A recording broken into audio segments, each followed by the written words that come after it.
Week 7, we got injuries, we got buys, we got some trade rumors. But regardless, it's time to find some winners on the underdog pick'em board.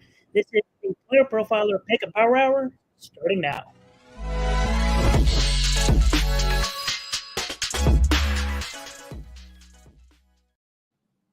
Welcome to the Player Profiler Pick'em Power Hour. We're your hosts, Ahaan, Rungta, and Trevor Tipton, coming off a weird Thursday night football game. From a football standpoint, one of the few kind of decent games entertainment-wise on primetime this year, but it was never anything related to Derek Carr being competent. Rashid Shaheed, probably, a good read for, the Saints receivers to perform against that tired Jacksonville secondary, but it took till the fourth quarter for Derek Carr to make any type of throw. I am just disgusted. I literally tweeted out last night, if I ever do a pick'em or bet on Derek Carr ever again in my life, just tell me to go step on Legos barefoot first. Like that's something I would rather do than go through that. It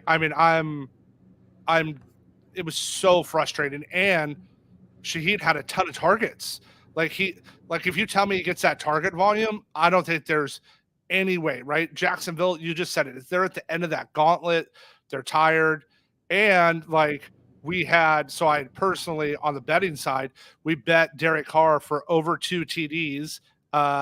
We got it at plus 132 or over 1.5 at plus 132, and then Foster drops that TD. And then we had one with it tied in with him over 275. Like, I'm done with them. Like, it was always Kamara and all that volume.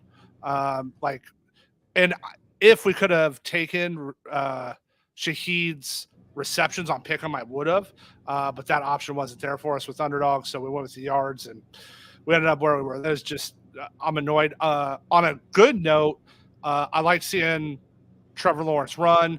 Now they got a big long layoff, one game, and then they're bye, so get him healed up. I need him.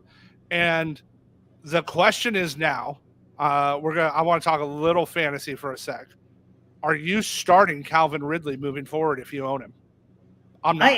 I am because I was on Wake and Take it was yesterday. It was yesterday on Thursday. I was on Wake and Take, and it snuck up on me. Jason Elwine, our boy, told me to be there for half an hour. I was there for an hour because I was answering all these questions about Jag Saints, and the idea I echoed was that if there was a week for both Travis Etienne and Calvin Ridley to just completely dud, it was this week against the Saints defense with Trevor Lawrence not 100%. So, one, I apologize to Trevor Lawrence for not believing that he'd, I guess just be 100%. But two, I kind of expected Ridley to have an off game. But twofold. Number one, this is a reminder that Billy Muzio is often right, and he was pushing this Christian Kirk is the Jags wide receiver to draft train all offseason long, and I was on that train as well. So shout out to him for that. But I think Calvin Ridley is going to be fine. They're force feeding him pretty much every single game, and the efficiency hasn't been, there. It hasn't been second round material, right? But we can't, once you have drafted him, it is what it is. He was probably not the right pick to make in your fantasy draft at the spot that you took him. But now that you have him, you gotta start him pretty much every week. And the Saints game was perhaps the exception, but I guess there was also we need to start someone on Thursday kind of emotional thing to it. So I think when people are less frustrated with having to start someone on Thursday in a poor matchup, I think people will be a little less frustrated about Calvin Ridley. He's had the air yard share pretty much, all season long, even without touchdowns. He's getting usage, and he had 11 targets, 8 targets, 7 targets, and then 2 targets matching up with A.J. Terrell. And then yesterday, he had nothing going into halftime against a good Saints secondary. I think Calvin Ridley will be fine. I think he's going to have several wide receiver 1 weeks, which is maybe a hot take at this point, but I think he's going to have multiple wide receiver 1 weeks, but I'm not overreacting to facing the Saints. Yeah, he's not a drop for me. And I have way more Kirk than I do Ridley, but I play enough volume and season long that I'm mixing exposures. And this week I had no choice. I had to start him. There was no, right? It's by Mageddon. There's 6 teams on bye. I am the walking wounded. I'm hurting as far as that goes. But I tell you, I'm cutthroat about starting and sitting guys based on matchup. And moving forward, he won't be an every week start for me. He's going to be it for me. It was only the 4 targets yesterday. That's what worried me. Was they just if I could see him, if he had 6, I'd feel a little better, even if he didn't have the catches. But that'll be interesting. So, and now we get to go, talk about the lowest scoring slate of the NFL this season. Yay!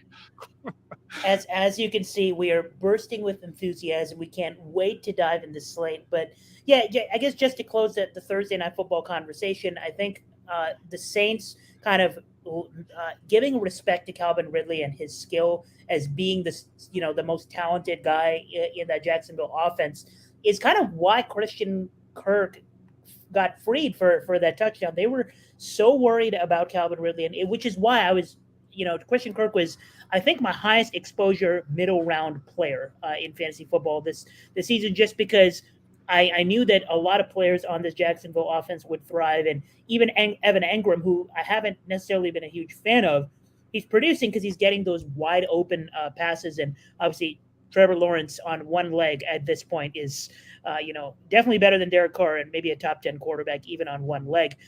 And I was kind of hoping at least the field goals part, would cash for us, and maybe that would send it to overtime. I was hoping a little overtime action with, get that second field goal in to send it to overtime. And then let's get Rashid Shaheed a bomb. I had hope until the very end. Christian Kirk got freed, and it is what it is. But yeah, I'm not stressing about Calvin Ridley. If I have to bench him, that's no problem. I got great guys that I've drafted, like Devon Achane, James Conner, Justin Jefferson. I have studs. Oh wait, they're all hurt. All right, here's a question for you. I got one. All right, moving forward, would you rather? And we haven't watched them play this week. They're coming off their bye. We're going to talk about their game today, though. Would you rather have Kenny Pickett or Derek Carr? Oy vey. See, those are the questions. Those are the questions where I go playerprofiler.com/seasonal-rankings and go, yeah, what do Dario and Billy have? I guess that's not the right link. It's playerprofiler.com/player-rankings. There we go.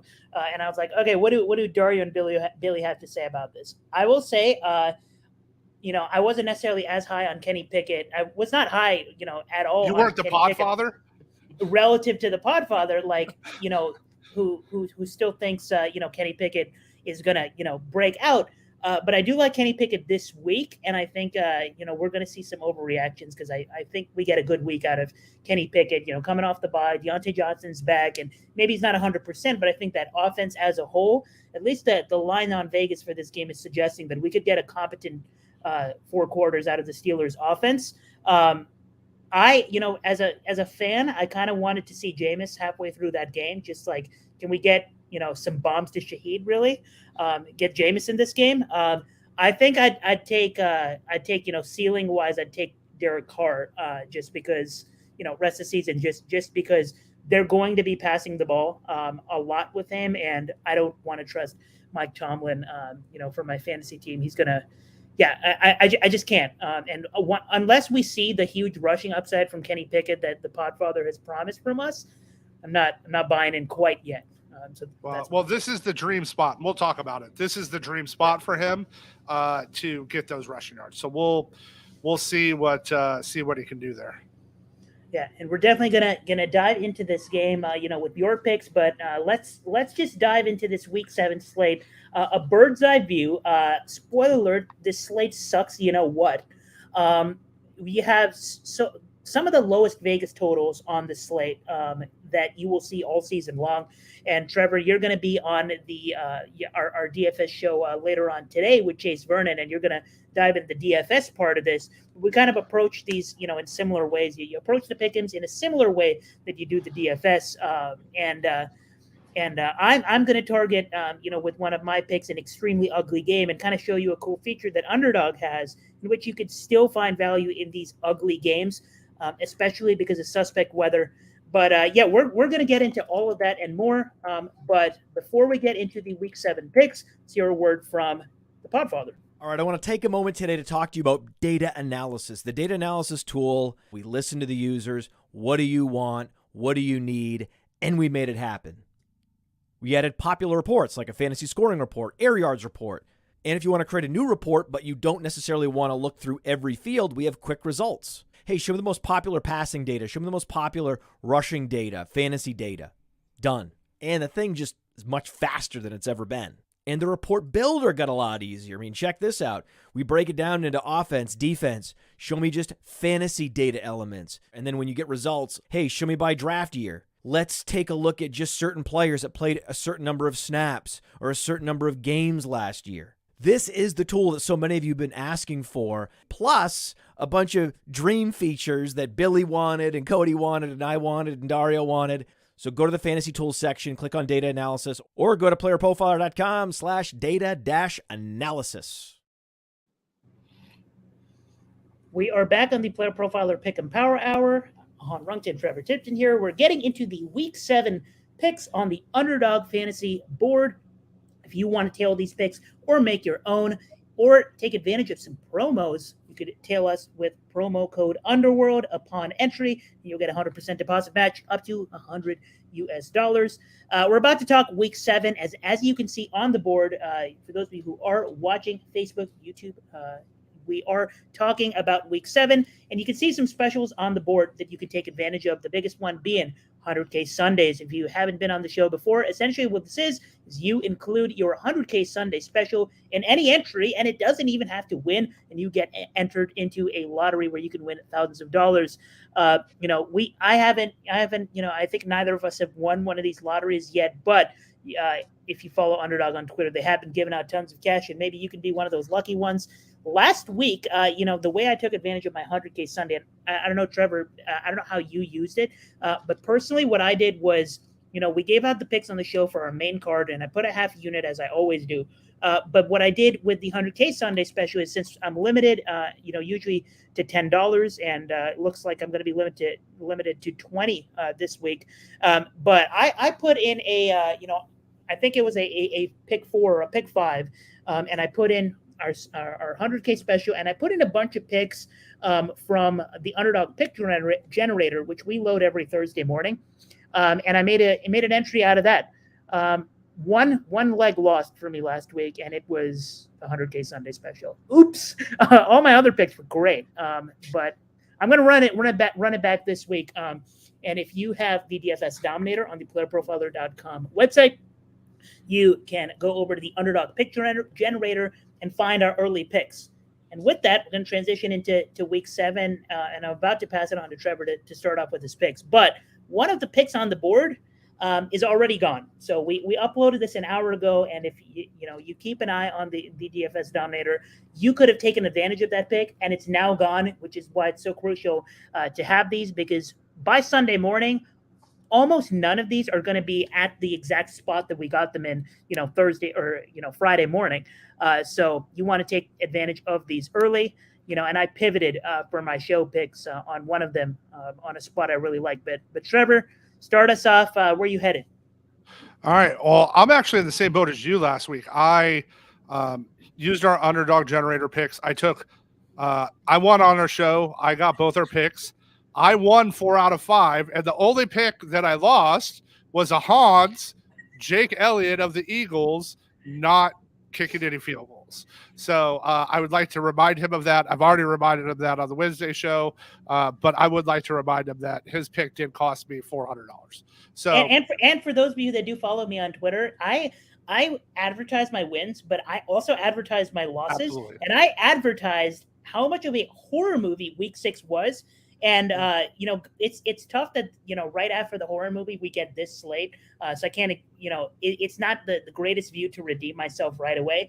But I want it to be noted that, last year, everybody has the tough weeks. And last year I had a very similar horror week where I believe I went like 1-4 or something like that.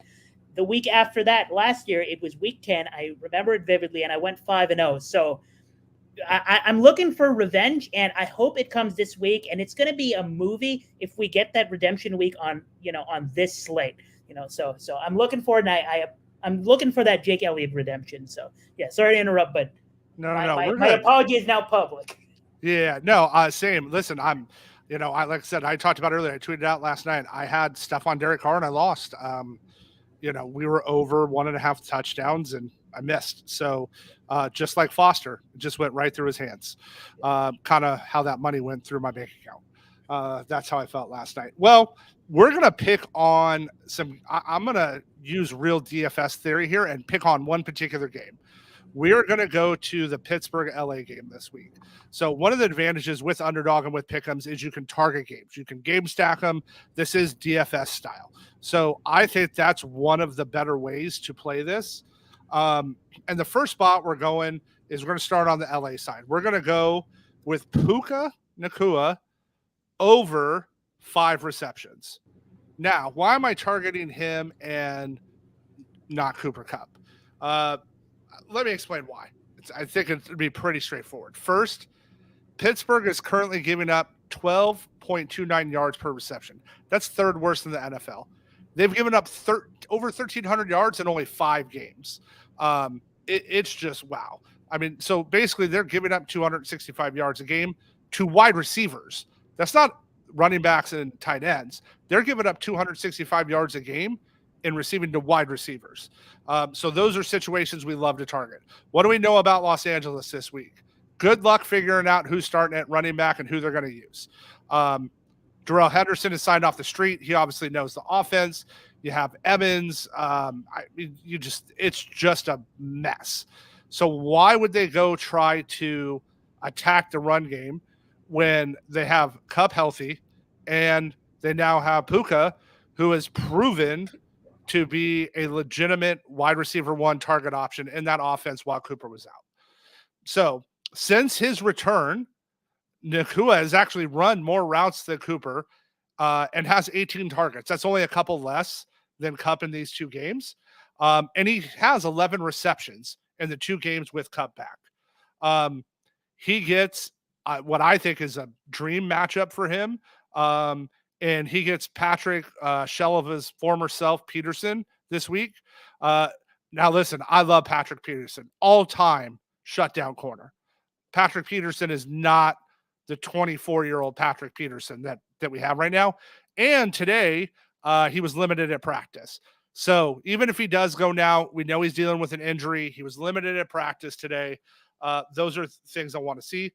This is going to be the crazy stat for you. The Rams also have one of the higher totals of the week at 23.5. Yes, 23.5 points is one of the higher game totals of the week. Then you talk about what kind of coverages do they run? What do we want to attack? Steelers play the 7th highest rated man in the NFL. And that group between 4 and 7 is within like plays of each other. So it's not a big gap. So really they're what I would consider a top 5 man coverage team. And what have Puka and Kupp done great against? They've done great against not only zone, but man coverage. We also got right before the show, TJ Watt did not practice today. That would be a massive blow to the Steelers defense. And if TJ doesn't play, I think this goes up to 6. I think they don't keep this at 5 because without TJ Watt to put that, really, they're not going to put any pressure on him. And then you want to add in, for me, one of the things I really, really like is I like being contrarian. I like when everybody's like, it's Kupp's week, it's Kupp's week, it's Kupp's week. I love going to a different side. So give me Puka over 5 receptions. We project him closer to 6. So even if we only get to 5, it's a push. But I'm going to go back to back this week. And that's our first one. Now we're going to go. I really like the Puka pick. Just gonna comment on this. But for those of you who do love narratives, he did drop a touchdown last week. I'm just putting it out there in the void. I'm not gonna say more on this. Not gonna act like there's strict mathematical correlation between the previous week, but it is noteworthy. And if you look on the books, I saw Puka Nacua when he first the prop started coming out last night. His receiving yards was at 58.5 on some books, and now you see it's already 61.5. Maybe an indication, like Trevor said, that TJ Watt is in danger of potentially missing this game. So I love the Puka pick, and honestly, this might be one of those games, since you mentioned it is one of the rare high totals. This might be one of those games where, even if the public, catches out on Cooper Kupp and he has another 100-yard game, Puka could also get 6 catches for 80 yards. So I love the spot. Yeah, that's for me, that's an easy spot, right? When I target. And then I always ask myself too, I look at the quarterback. The projection for Stafford this week is 261 passing yards. Okay. So that means, let's say Kupp gets 110. There's 150 more yards in there. He has 22 and a half completions. Even if Kupp gets 8 or 9, that's still 12 more completions. There's plenty of volume there. They're going to use them, especially with their disaster situation at running back. I wonder if they would play Cam now if they had him. I don't think they would still. I still think they trade him. And then on the other side of this game, Pittsburgh, Kenny Pickett, all of Steelers land is screaming, hallelujah, Deontay Johnson is back. We know Deontay is one of the best wide receivers in the NFL, just like Allen Robinson was about 3 seasons ago. 3 seasons ago, A-Rob, big name in the NFL. This actually was at 28.5. It's now been lowered to 27.5. It happened while I was writing this up before the show. So what have we seen while Deontay's been out this season? A-Rob only has 25 targets in the game in this season. That's it. 25. 9 of them came last week. He had 5 receptions, and he still only beat this line by the hook. What's the hook mean? It means he beat it by a half a yard. That's it. Like, he still had 5 receptions, and he can only get 28, 29 yards. There is 0 chance he is getting 9 targets this week unless Pickens, Warren, Najee, and DJ all go down. Like, that's it. That's the only way Allen Robinson is getting any kind of volume in this game. He has an abysmal ADOT of 6.72 yards. I mean, he only has 34 yards after the catch. Now, one of the surprising stats of the season so far has been the Rams secondary against wide receivers.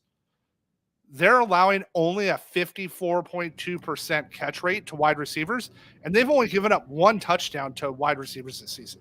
That's pretty impressive, actually, considering how young their secondary is. We know Deontay is a safety blanket for Kenny Pickett. I actually think Pickett gets going this week some. I do think we see him use his legs this week as well. And now we have Johnson. Now we have Pickens. Now we have Warren.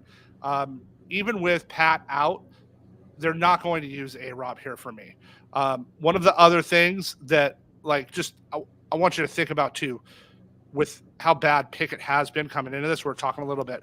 Let me give you some quarterbacks in this league that have been better than Kenny Pickett this season so far. Zach Wilson, Mac Jones, who is literally not going to be starting soon. Bill's so frustrated with him.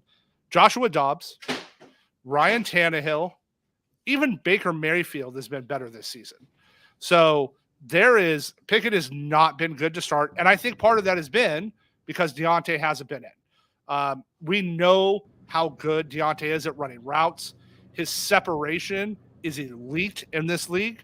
And I think, you're going to see, I bet we see 60, 70% first read to Deontay this week. Pickett is going to go back to him. So where does that lead us? That leads us back to Allen Robinson, under 27.5 receiving yards. I don't think he sniffs anywhere near this. And PlayerProfiler projects him under 2 receptions at 11.5 yards. If you're telling me we're going to get that kind of edge, sign me up, and that's what I'm locking in this week. I like it. Puka Nacua higher than 5 receptions, a line that I think both of us think will go up at least to 5.5 at some point, and Allen Robinson lower than 27.5 receiving yards. The 2 pick from Trevor, looking to continue your little winning streak. And I thought for a moment you might go back to your 49ers play this week just because they've been working so well for you. But you do have one in the underdog pick generator, so I might be stealing one of your 49ers pick for that for Monday night. I saved that pick. So if you're listening on the show, right, anybody can listen to this. You see who it is.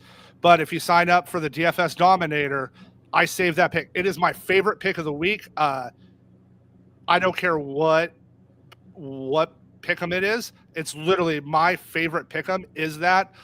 It's a matchup. I can explain why. But you got to be a DFS Dominator member to go see it on the underdog generator. Yep. And this week, when you're looking for a redemption the way I am, when you're trying to start a new streak, you might have to dig a little deeper in your bag. And if you read my betting articles on PlayerProfiler for my game line pick and for our bet openly pick this week, I went to the Raiders Bears game, right? And people might say you're desperate, like you're just coming off a reverse sweep. I call it digging deep in your bag and having no shame to go to a bad game if you have to find a winner. So I'm going to get a little creative today, but I'll start off with the basic one.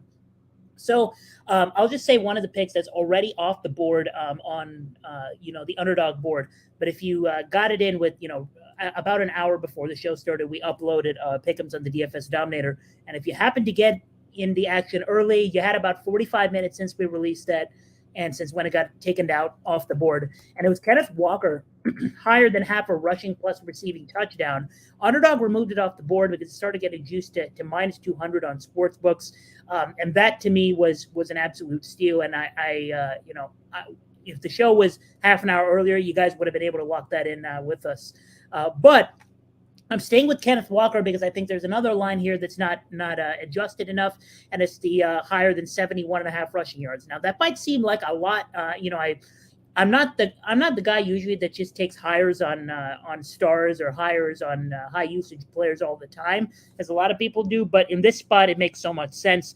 The Seahawks are huge favorites in this game against the Arizona Cardinals for good reason, right? They're coming off a game where that they probably should have won against the Bengals. I was on the Seahawks +3 in that game. We all know how that went.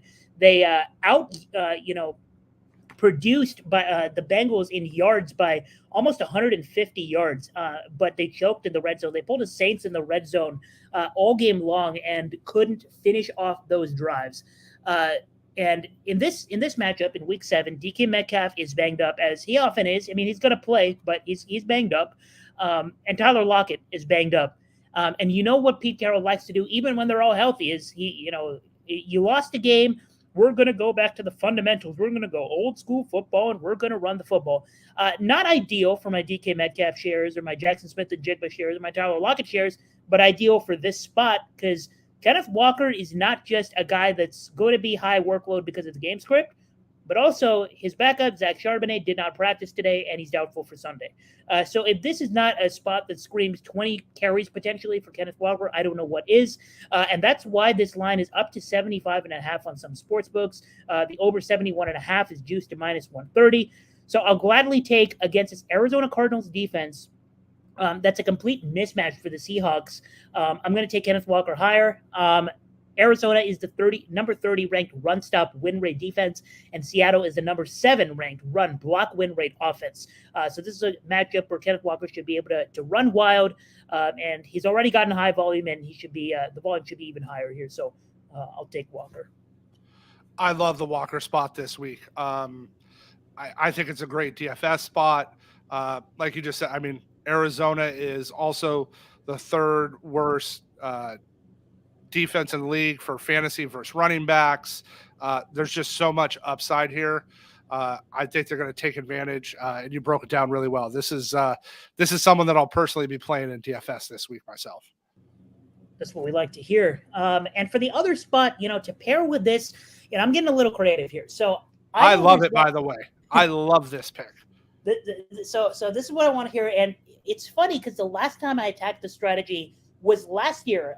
And it's kind of crazy how we're circling back to the week that Darrell Henderson might, disappoint fantasy managers this year or this week. Last year, I had a Darrell Henderson versus Cam Akers Rivals pick, which hit with ease, where I basically just said Darrell Henderson is going to outproduce Cam Akers, and I don't care what their individual production is, but I just want Darrell Henderson to be the guy. And that was so easy last year.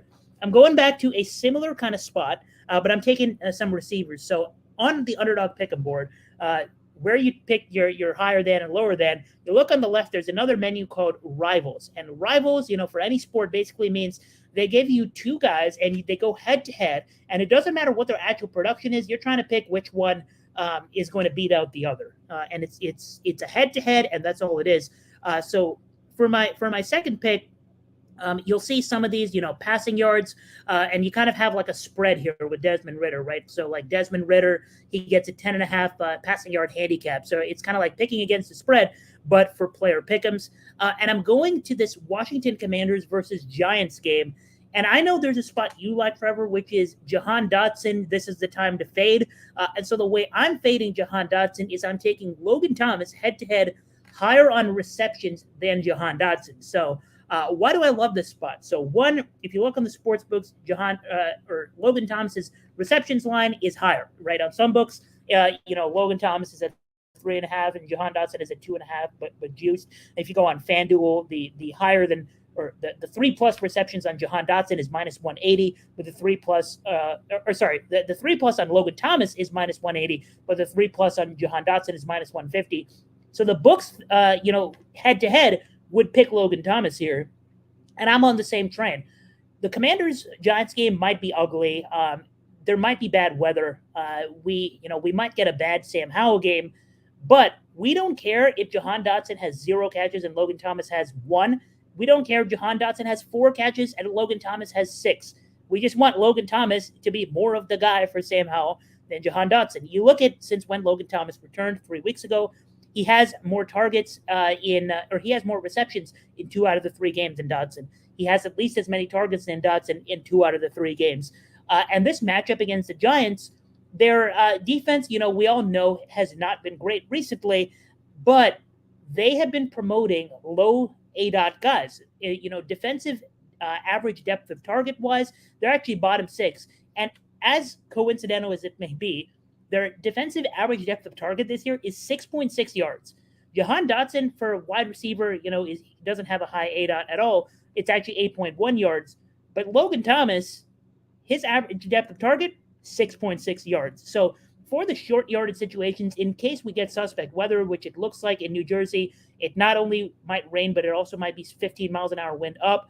Give me the short yardage guy in a game that the Commanders will want to control this way. Sam Howell's been taking a lot of sacks lately. Go to the short yardage guy and get the guy more involved than he was last week. Give me Logan Thomas higher than Dotson on receptions, and you can find that under the Rivals menu. I like that spot. I think that's a good way to attack Dotson this week. Right? You didn't even bring up, we have video out of him holding kicks on special teams.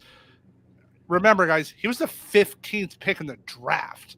Like, they drafted him for a reason, and Riverboat Ron continues to be Riverboat Ron and just misuses players. I'm not sure what's going on, why they continue to do this. Because he's had some targets, but it's just been ugly. Like, I'm disappointed. I have a decent amount of Dotson, and he's not starting for it. Even in this Buy-Mageddon this week, he's not starting for me this week. But I like that spot, and I do agree. I think Thomas has been I think he's Howell's safety blanket as well. I think he's going to get a lot of second reads after Terry.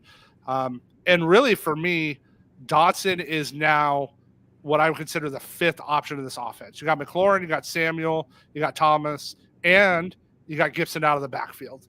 So I would really put him as number 5. So I love that spot there. Part of the reason I didn't bring up the special teams video is because I here's the thing. I like to say that I only care about narrative videos when it fits my narrative. And in this case, I'm not going to try to believe the worst unless I see it on the field myself. And the other part is just I have a lot of exposure to Jahan Dotson. If he does not ever, become something decent in the NFL. It's probably going to be this, one of my worst takes or the saddest situations, from that draft for me. So yeah, I don't love fading Ahaan Dotson, but we have to for money, right? And I'm trying to get back in the winning column any way I can. So that's why I'm taking that Rivals pick. Just to review, so my picks: Kenneth Walker higher than 71.5 rushing yards, paired with Logan Thomas higher than Ahaan Dotson on receptions under the Rivals menu. Trevor, your picks? Puka Nacua higher than 5 receptions. Allen Robinson lower than 27.5 receiving yards. And let's go back to back. I'd like to keep the streak going here. Yeah, Trevor's hit a few entries this year. I'm somehow saving all my winners for the Underdog Pick Generator. So make sure you sign up for the Underdog Pick Generator, with the DFS Dominator, and hang out with us in the Discord. Not only are there pick'ems, is there pick'em content going on before games in there. Trevor's dropping pick'ems. I'm dropping some pick'ems. And other users are dropping pick'ems and bets. But we're also doing some stuff at Player Profiler with Bet Openly. And if you want a show related to betting specifically, head over on Friday night, which is tonight. If you're watching on YouTube, head over to The Juice, run by Memphis Young. Hope y'all have a good evening before that, and let's win some bread. Hopefully, after a start of a new streak with a 4-0 card. Hey, I want to take a moment to thank you for tuning in. It's important to me that all of our media be free. This is only possible because of you allowing a true independent sports media enterprise to thrive unlike any other in the business. So please subscribe to the All In package to continue to make all of this possible, to ensure that all of our stats, information, data, content is available to you, especially you, the people that get the site and get the show.